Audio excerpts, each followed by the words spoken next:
ఇదా మీ ఇలవేల్పు గుడి? ఇదేమిటి ఇలా ఉంది? నేను నా చిన్నప్పుడెప్పుడో ఇక్కడికి వచ్చినట్టు గుర్తు. మీలాగే ఎవరు గుడికి రారులా ఉంది, అందుకే మూసేసింది. మనమే తెరవాళ్ళలో ఉంది. I'll open dad. ఆగండి, ఆ తలుపులు తాకద్దు. తాకగా గోడ దూకి లోపలికి వెళ్ళమంటావా? ఆ తలుపులు తెరిస్తే చచ్చిపోతారు. ఇదివరకే ఇద్దరు నెత్తురు కొక్కుని చచ్చిపోయారు. ఒరే, ప్రాబ్లం తాళిలోనే కాదు రోయ్, తలుపులో కూడా ఉంది. నేను తెలుసు. వద్దు బాబు, నీకేదైనా అవుతుందేమోనని భయంగా ఉంది. చూడండి, దేవుడితో ఆటలొద్దు. ఆ తలుపులు తాకద్దు, తెరవద్దు. అది తాకితేనేగా చచ్చిపోతాం, తాకకుండానే నేను తెరుస్తా. ఎలారా? తల్లి, నా వల్లే పాప పెళ్లి ఆగిపోయింది. ఎలాగైనా పాప పెళ్లి జరగాలి.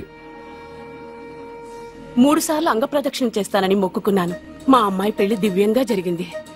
నీ మొక్కు తీర్చుకున్నాను.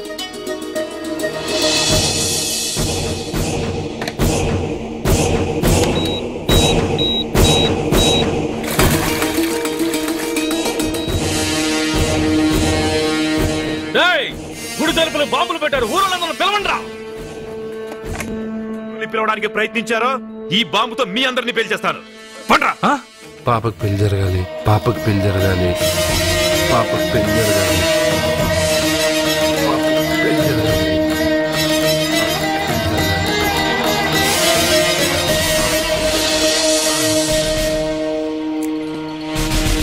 ఏమో 3 సార్లు అంగప్రదక్షిణ చేస్తే చాలు, అన్నిసార్లు చేసావేంటి? మా పాప పెళ్లి జరగాలని చేశా, అయినా అవన్నీ నీకెందుకు? సరే సరే, స్నానం చేసి వెళ్ళు.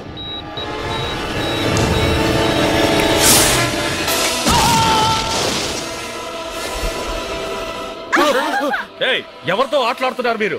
దేవుడితోనా? మీ కళ్ళ ముందే బాంబు పెట్టిన వాడు ఏమయ్యాడో చూసారుగా. వెళ్ళిపోండి.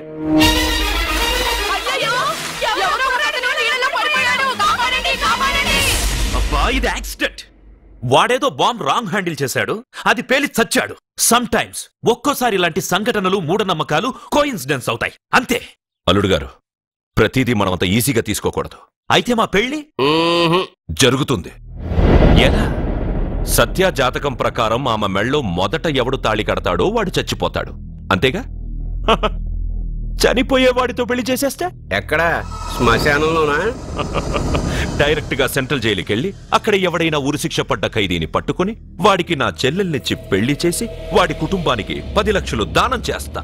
వాడు సుప్రీం కోర్టుకెళ్ళి బతికొస్తే ఆసుపత్రికి వెళ్ళి చనిపోయేవాడిని పట్టుకుందాం. ఇంత అందమైన అమ్మాయిని చేసుకున్నాక వాడు కూడా బతికేస్తే? అయ్యో, నన్ను బతికుండగానే చంపుతున్నారండి.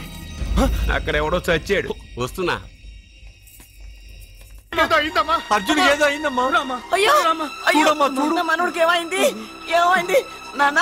కోనేట్లో పడ్డాడమ్మా, సమయానికి మేము వెళ్ళి కాపాడేమమ్మా. రే, నీకు ఈత కూడా రాదు, కోనేరులోకి ఎందుకు దిగా? నా వల్లే కదా పాప పెళ్లి ఆగిపోయింది. పాప పెళ్లి జరగాలని గుడికెళ్ళి చాలా సార్లు అంగప్రదక్షిణ చేశాను. బట్టలకి మట్టయిందని నేను వెళ్ళి మునిగాను. దాని తర్వాత ఏమైందో ఏంటో, ఇదిగో వీళ్ళు తీసుకొచ్చారు. సత్యాకి పెళ్లి జరగాలని మొక్కుకోవడం న్యాయం, కానీ అందుకు నీ ప్రాణం బలివ్వడం ఏంట్రా? పోనీ అక్క, నా ప్రాణం పోయినా పర్వాలేదు. రే అర్జున, ఏం మాట్లాడుతున్నావురా నువ్వు? మనకి ఇంట్లో పని ఇవ్వకపోతే మనం అడుగు తినేవాళ్ళమని నువ్వే కదమ్మా చెప్పావు. అక్క కోసం, పెదబాబు కోసం, మన పాప కోసం, పిల్లల కోసం, ఈ ఇంటి కోసం నా ప్రాణం పోయినా పర్వాలేదమ్మా. విన్నారా అయ్యా, విన్నారా? మీ మీద, మీ ఇంటి మీద నా మనవడు పెంచుకున్న ప్రేమ, వాడి కోరిక తప్పకుండా జరుగుతుంది. మీ చెల్లెలికి పెళ్లి ఖచ్చితంగా జరుగుతుంది, జరుగుతుంది. రాయ్యా రా.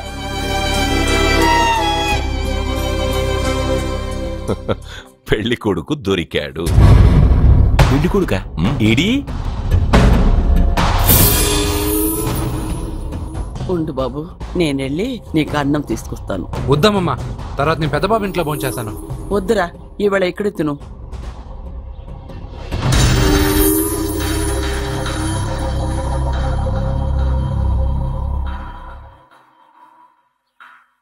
అయ్యా, మీరు మా ఇంటికి? నా చెల్లి జీవితం మీ చేతుల్లోనే ఉందమ్మా.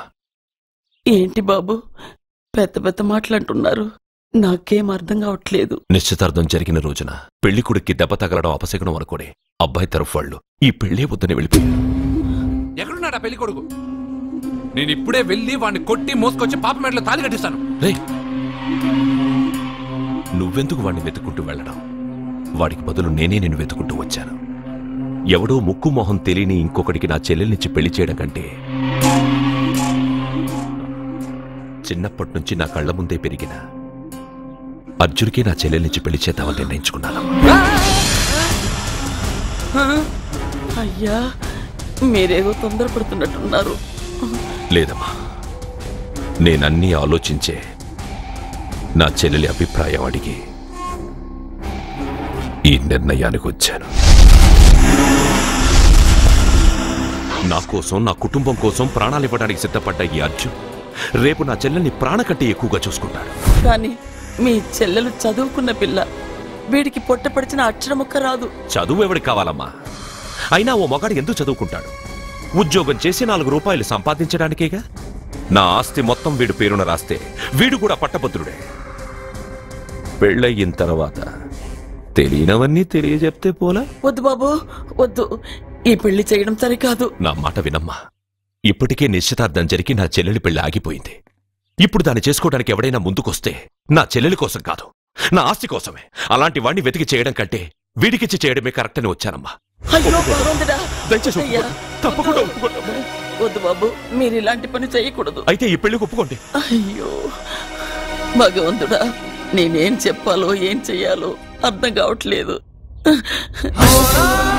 ప్రతి బిడ్డ పుట్టగానే వైద్యుని చూస్తుంది, కానీ ఈ బిడ్డ భగవంతుడు చూశాడు, భగవంతుడు ఈ బిడ్డను చూశాడు. ఈ బిడ్డ జీవితం అద్భుతంగా ఉంటుంది.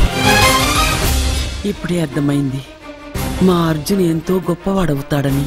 వీడు పుట్టినప్పుడే ఒక మహానుభావుడు చెప్పాడు.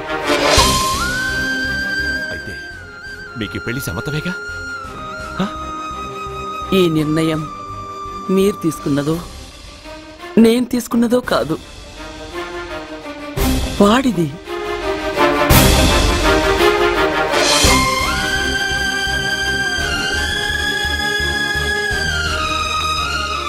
కృష్ణ, ఎప్పుడూ కుట్టే పెద్దబాబుని తీసుకొచ్చి అమ్మమ్మ కాళ్ళ మీద పడేశావు.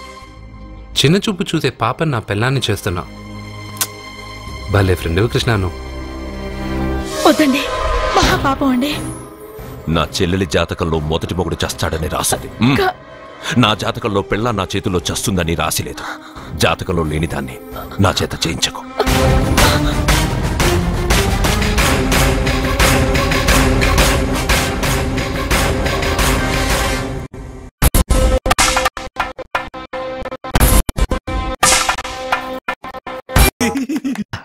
అర్జున, అర్జున తప్పుకో.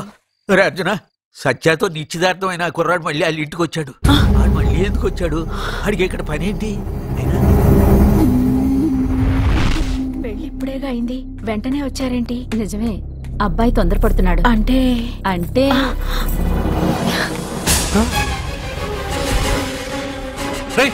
ఏంటో నువ్వు చేస్తున్న పని? నా పిల్ల మెళ్ళో నగలు వేస్తావా? నీకు దాని మెళ్ళో తాళి కట్టే అధికారమే ఉంది. నాకు దాని మెళ్ళో వజ్రాల నగలే కాదు, నడుముకు బంగారు మొలతాడు కట్టి దాని అందం చూసుకునే అధికారం ఉందిరా పిచ్చి సన్నాసి. సత్య, వీడేమన్నాడు విన్నావుగా? వీడు ఊరికే వదలలేదు.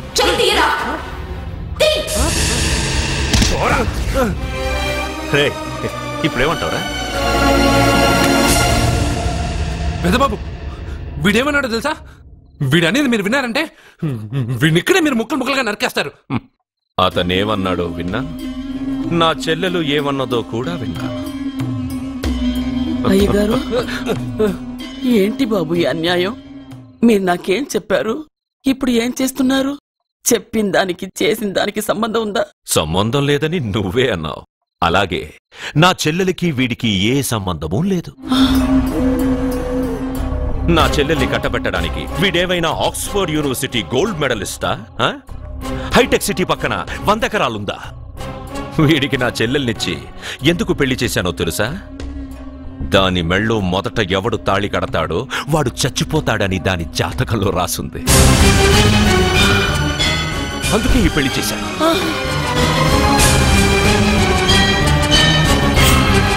వీడి చావుకి జరిగిన అరంగేట్రమే ఈ పెళ్లి. నా ఇంటికి ప్రేమ్ రాగానే వీడొస్తాడని తెలిసే వాళ్లతో వచ్చాను.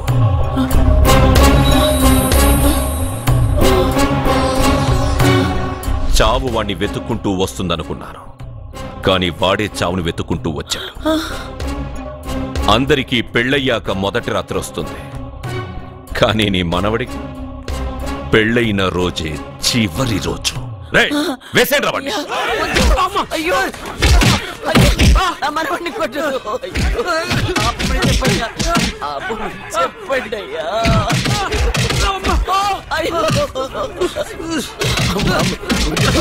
వద్దని చెప్పండి బాబు, వద్దని చెప్పండి బాబు, వద్దని చెప్పండి బాబు. అయ్యో చెప్పండి బాబు. ఆపండ్రా, ఆపండ్రా, ఆపండ్రా, ఆపండ్రా, ఆపండ్రా, ఆపండ్రా.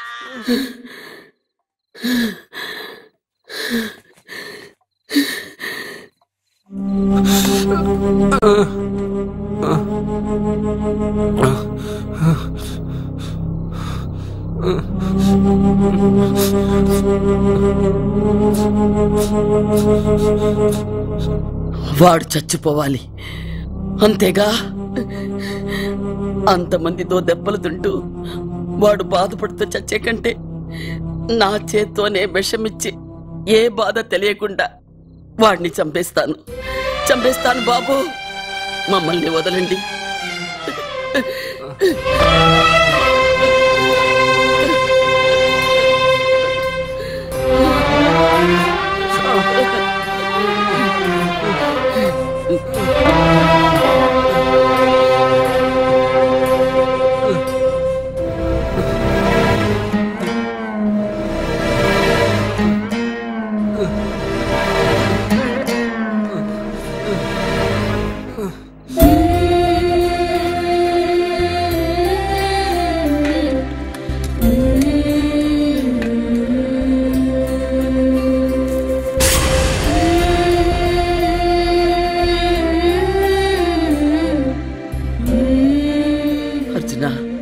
నా చేత్తో నీకు విషం తినిపించడం తప్పు కాదు కదా? కాదని చెప్పరా? పెట్టమమ్మా, పెట్టు. మోసాలు చేసే వాళ్ళ మధ్యన బ్రతికే కంటే చచ్చిపోవడం మంచిది. నీ చేత్తో విషం తిని తృప్తిగా చచ్చిపోతా. రే నాన్న, ఈ విషం ముందు నేను తినకుండా నీకే ఎందుకు పెడుతున్నాను తెలుసా? ఒకవేళ నేను చచ్చిపోయి నువ్వు బతికావనుకో, ఆ నీచులు నిన్ను చిత్రహింసలు చేస్తారా? ఆ దెబ్బలు ఆ బాధలు లేకుండా ముందు నువ్వే దేవుడి దగ్గరికి వెళ్ళిపో. ఆ తర్వాత నేను కూడా నీతో పాటు వచ్చేస్తానురా, వచ్చేస్తాను.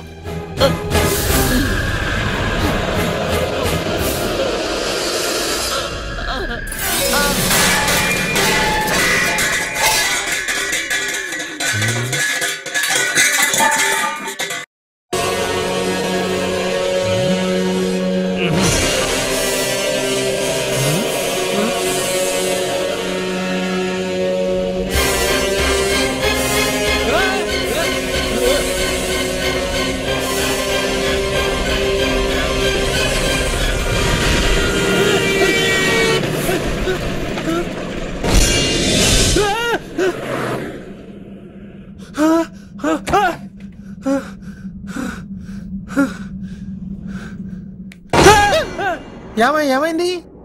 ఇందాక నేలలో దూకాలం నెలానా, అందులో 5 సున్నాలు కనిపించాయి. సున్నాలా? వెనక్కొస్తే ఒక లారీ వెళ్ళింది. ఆ లారీ నెంబర్ ప్లేట్ లో కూడా 5 సున్నాలు కనిపించాయి. ఏంటి నాకే సున్నాలతో సున్నా వేస్తున్నావా? లారీల్లోనూ నీటిలోనూ సున్నాలంట. నీకేమైనా పిచ్చా? ఫోన్ లో కూడా 5 సున్నాలు వచ్చాయి. నీకే నీకే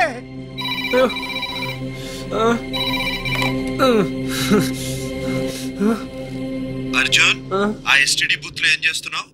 ఎందుకురా భయపడుతున్నావు? ఎవరు మాట్లాడేది? రామకృష్ణ మఠం పక్కన శ్రీ విద్యానికేతన్ స్కూల్ హోర్డింగ్ ఉంది. దాని ఎదురుగా ఉన్న under construction building 8th floor కి రా. నేనెవరో నీకు తెలుస్తుంది.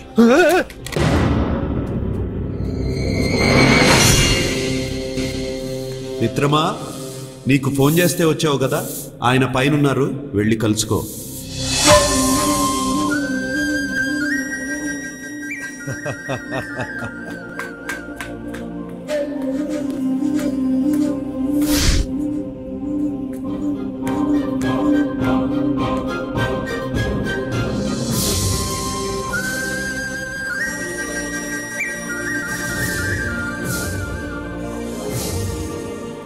నువ్వు ఇప్పుడే కదా కింద ఉన్నావు, పైకి ఎప్పుడు వచ్చావు? కింద ఒక డ్రెస్, పైన ఒక డ్రెస్సా? సరే గాని నువ్వెవరు? నన్ను ఎందుకు రమ్మన్నావు? నువ్వు మీ అమ్మమ్మ చేతిలో పడి చచ్చిపోవాలనుకున్నావు, కాటి కాపిరి వదల్లా. లోయలో దూకి చచ్చిపోవాలనుకున్నావు, నేను వదల్లా. 5 సున్నాలు నీళ్ళల్లో చూపించి నిన్నెక్కడికి రప్పించాను. అంటే నువ్వు నా గురించి తెలుసుకునే ముందు నీ గురించి నువ్వు తెలుసుకో. నువ్వు చావాలనుకున్నంత మాత్రాన చచ్చిపోలేవు. ఎవరి చావు వాళ్ళ చేతుల్లో ఉన్నది మిత్రమా. నువ్వెవరు నేను చనిపోలే నేను చెప్పడానికి? నేను ఇప్పుడే మేడపై నుంచి దూకి చనిపోతాను. చూడు చూడు. Okay, jump.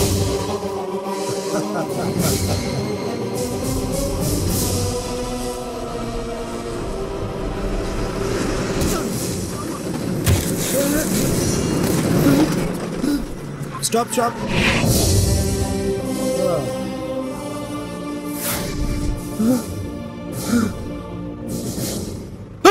Okay, thank you. అది ఎవడు కావాలయా? డబ్బుల్ది. డబ్బంటే? డబ్బు అంటేనా? 200 కిలోమీటర్ల ముందే ఇప్పుడు ఏమన్నావు? దిగేటప్పుడు ఇస్తారన్నా కదా, ఇప్పుడు డబ్బులా అంటావేంటి? డబ్బుల్ది. 100 రూపాయలది. 100 రూపాయల అంటే ఏంటి? 100 రూపాయలు అంటే తెల్దా నీకు? ఏంటి ఎటకారమా? నీటి కనిపిస్తున్నావు కదా, లారీకి ఎత్తుకున్నాను. నాకు ఇయ్యాల్సిన 100 రూపాయల బదులు 1000 రూపాయలు బదిలీ చూడు నీకు. దొంగ బేరం. ఇలా సార్ సార్ సార్ సార్ అతను 200 కిలోమీటర్ల ముందు మీ బండి ఎక్కాడా? అవునయ్యా, ఆడో పెద్ద పోర్ట్ వంటి కేడి. అవ్వా సార్, ఇప్పుడే సార్ అతను 8వ అంతస్తులో ఉన్నాడు. అతను దూకమంటే నేను అక్కడి నుంచి దూకాను. ఏంటమ్మా, 8వ ఫ్లోర్ నుంచి ఆడు దూకమంటే దూకేశావా? నువ్వు బతికేశావా? అది నేను నమ్మాలా? నువ్వు ఇప్పుడే కదా 8వ అంతస్తులో ఉన్నావు. ఎప్పుడు 200 కిలోమీటర్ల ముందు లారీ ఎక్కావు? 200 కిలోమీటర్లేంటి, 2000 కిలోమీటర్లైనా వెళ్ళి ఎక్కి రాగలను. మరి నీ సంగతి ఏమిటి? చస్తానన్నావు, చావలేదు. That is fate, నసీబ్. ఈ తలరాతను కాదని సూసైడ్ చేసుకునే వాళ్ళందరూ బతికేస్తారు నీలాగా. నా తలరాత నీకెలా తెలుసు? ఎవరికి ఎప్పుడు ఏం జరుగుతుందో నాకు బాగా తెలుసు. నీకన్నీ తెలియడానికి నువ్వేమన్నా దేవుడువా? అవును. నువ్వు దేవుడువా? ఎందుకు నవ్వుతున్నావు? నువ్వు చెప్పిన దానికి నవ్వు రాక? నువ్వు ఇందాక ఎక్కడి నుంచి దూకావు? మేడమే నుంచి. అప్పుడు ఎక్కడ పడ్డావు? రోడ్డు మీద. ఇప్పుడు ఎక్కడున్నావు చూడు. భయంగా ఉంది, భయంగా ఉంది. నీకు భయమే కదా? ఏదో మొండిగా చావాలని డిసైడ్ అయిపోయావు. చావంటే నీకు భయమే కదా? సరే గాని నువ్వు దేవుడు అని చెప్పావు, కానీ చూడడానికి నువ్వు చాలా సింపుల్ గా ఉన్నావు. సింపుల్ గా ఉన్నానా? అయితే ఇప్పుడు చూడు. రే రే, మీ అమ్మమ్మను కాదురా, నేనే. మళ్ళీ చూడు. నువ్వు కాదురా, నేనే. ఇలాగే ఉండిపోనా? వద్దు, ఇంతకు ముందు ఎలా ఉన్నావో అలాగే ఉండు. కానీ నువ్వు దేవుడు కాదు, నువ్వు ఎవరు మాయలు మరాఠీవి. ఆహా.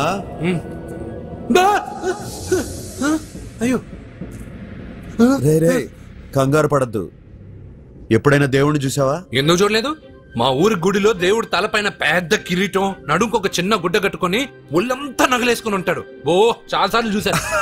అరే, నేనే నగల కొట్లో ఆర్డర్ ఇచ్చి చేయించుకున్నట్టు చెప్తున్నావేంటి? అవన్నీ మీరిచ్చినవే. నేను ఎక్కడైనా ఉంటా, ఎలా అయినా ఉంటా, ఏ రూపంలో అయినా కనపడతా. నువ్వు దేవుడు అంటున్నావు, పాప అమాయకుడైన లారీ డ్రైవర్ డబ్బులు ఇస్తానని ఎందుకు మోసం చేశావు? తప్పు కదా మిత్రమా? డబ్బుకి దేవుడికి సంబంధం లేదు. డబ్బు మనిషి కనిపెట్టింది. మీరు డబ్బుని లక్ష్మీదేవిని పూజిస్తున్నారు, కానీ లక్ష్మీదేవి ఫోటో డబ్బు మీద లేదే. మహాత్మా గాంధీ ఫోటో డబ్బు మీద ఉంది.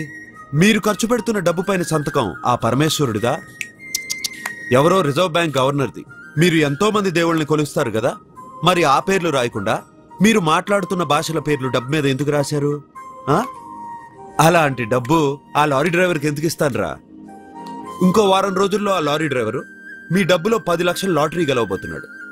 నన్ను తిట్టుకుంటున్న లారీ డ్రైవరు ఆ డబ్బు గెలవగానే నాకు కొబ్బరికాయలు కొడతాడు. నన్ను కొలిచే అందరినీ వదిలిపెట్టి నీ ముందుకు ఎందుకు వచ్చానో తెలుసా? నీ మంచి మనసు చూసి. నువ్వు అందరి కోసం దండం పెట్టుకుంటావు, నీ కోసం పెట్టుకోవు.